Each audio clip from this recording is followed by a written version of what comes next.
You walk into a room where you know people, maybe several people, and within a few minutes you realize that conversations are forming around you, but not quite including you.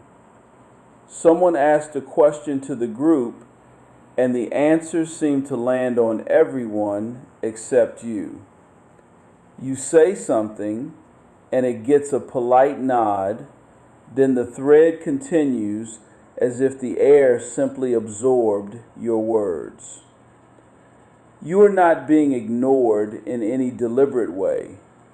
No one is being unkind. It is more subtle than that, and in some ways, that is what makes it harder to name. That feeling has a particular texture to it, a kind of quiet erasure that you cannot quite hold up and show anyone, because from the outside, nothing looks wrong. And yet something in you registers it precisely, the way you might register a change in air pressure before rain. This is not a rare experience. It is one of the most quietly common things that happens to people in social life. But because it tends to happen without witnesses, without a clear incident to point to, many people carry it alone. They wonder whether they are imagining it or whether there is something wrong with them that they cannot identify. Something they are radiating without knowing it that makes them easy to overlook. What this episode is really about is the psychology underneath that experience. Not just the feeling itself, but what tends to produce it, what keeps it in place, and what it might be telling you that is actually worth listening to. Because here's the thing that tends to get missed.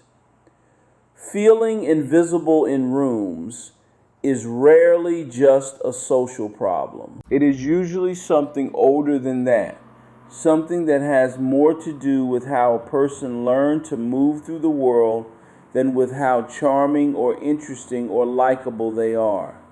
And understanding that distinction changes everything about how you relate to the experience. Psychologists and researchers who study social connection talk a lot about something called self-silencing.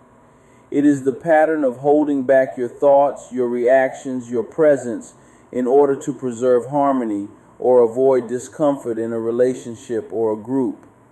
People who do this are not shy in the clinical sense necessarily. They may be deeply perceptive. They may have excellent instincts about what others are feeling.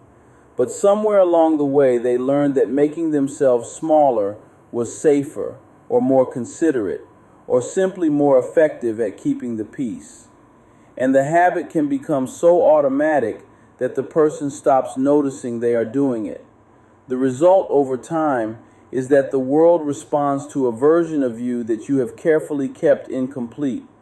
You have given people a quieter, more edited version of your thoughts, your reactions, your actual presence, and then felt hurt or confused when they did not engage with more depth. But they were only ever responding to what was offered. That is not a criticism. It is just how social interaction tends to work. People generally do not go digging for a version of you that you have not yet made available. There is also something interesting happening at the level of attention.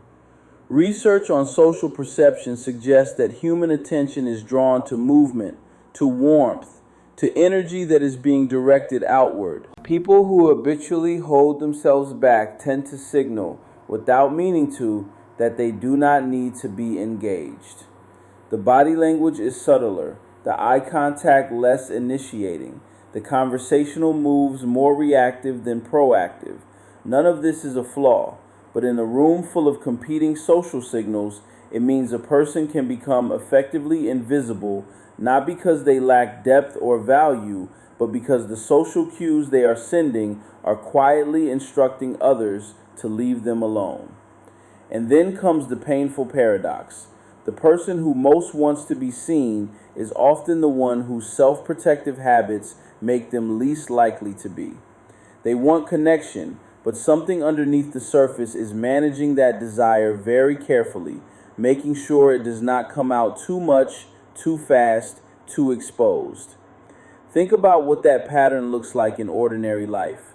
The person who comes to a party and positions themselves slightly off-center, near enough to feel part of it, far enough to feel safe. The one who listens brilliantly in a conversation, genuinely engaged, but offers their own thoughts only when directly asked, and even then hedges them, softens them, makes them easier to dismiss. The one who, at a work meeting, has an idea forming in real time, but waits for the moment to feel exactly right to speak, and by the time they do, someone else has already said it, got the nod, moved on. These are not dramatic moments. They are quiet, repeated, accumulated, and the person experiencing them often does not connect them to a pattern. They just feel vaguely like they cannot quite get traction in rooms. What is driving this tends to trace back somewhere. Psychologists who study attachment and early social learning have observed that children who grow up in environments where attention was unpredictable, where being noticed was sometimes rewarding and sometimes risky, often develop a finely tuned system for reading the room and managing their own visibility accordingly. They learn to modulate how much of themselves to show. They become very good at sensing social temperature, and they tend to carry that adaptive skill into adulthood long after the original conditions that required it have passed. It is not the only origin story. Some people develop this pattern through experiences of rejection or humiliation in adolescence, where being visible once meant being made a target. Some develop it through chronic comparison in families where they were not the loudest or the funniest or the most academically impressive, and learn to stop competing for air. The specific path varies, but the underlying shape of the pattern tends to look similar. A person who learned that being a little less present was a way of being safe, and who is still operating from that old instruction, even when the rooms they are in are entirely different. Here is the gentle reframe then. If you recognize yourself in any of this, the question worth sitting with is not what is wrong with me that people do not notice me. That question sends you inward in a way that tends to produce shame and very little understanding. A more useful question is, where did I learn that taking up less space was the right thing to do, and does that still serve me now? Because the habit of invisibility is not a personality defect. It is almost always a learned response to something, a strategy that once made sense and has simply not been updated. And the important thing about strategies is that they can shift, not overnight and not through force, but gradually, through small experiments and letting a little more of yourself into the room. That does not mean becoming louder or more performative. It does not mean overriding whatever discomfort arises. It means something quieter than that, offering one opinion before it feels completely safe to do so, asking a question from genuine curiosity rather than waiting to be asked, letting a reaction show on your face instead of carefully managing it neutral. These are not tricks. They are small ways of sending a slightly different signal to the social world around you, one that says, here is a little more of what is actually here. And alongside that, it is worth remembering that some environments simply are not well matched to how you move through the world. Some rooms are genuinely louder, faster, more competitive for social space, And in those rooms, quieter people often go unseen, not because of anything internal, but because the room itself does not have the conditions for them to land. That is information too. Not every invisibility is yours to solve.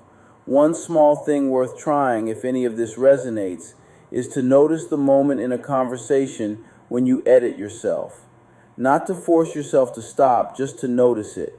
To get familiar with the specific flavor of that choice, what it feels like in the body, what thought tends to accompany it. Because awareness of the pattern almost always precedes any gentle shift in it. You cannot update a habit you cannot yet see. As a general note, if what you have been hearing today touches something deeper, something that feels persistent or painful in your relationships or sense of self, that is worth exploring with a professional who can sit with you in it properly. This is offered as a starting place for understanding, not as a substitute for that kind of support. Feeling invisible is not your fate. It is, most of the time, a posture that has become so habitual it feels like identity. And postures, given time and a little curiosity, can shift. The world tends to respond to what we make available. That is not always fair, but it also means there is more agency in this than it sometimes feels like from the inside of the experience. You are not invisible because you have nothing to offer. In most cases, you have simply become very practiced at keeping it just far enough back from the surface that others walk past without quite knowing what they missed. That is worth thinking about quietly and maybe carrying with you into the next room you walk into.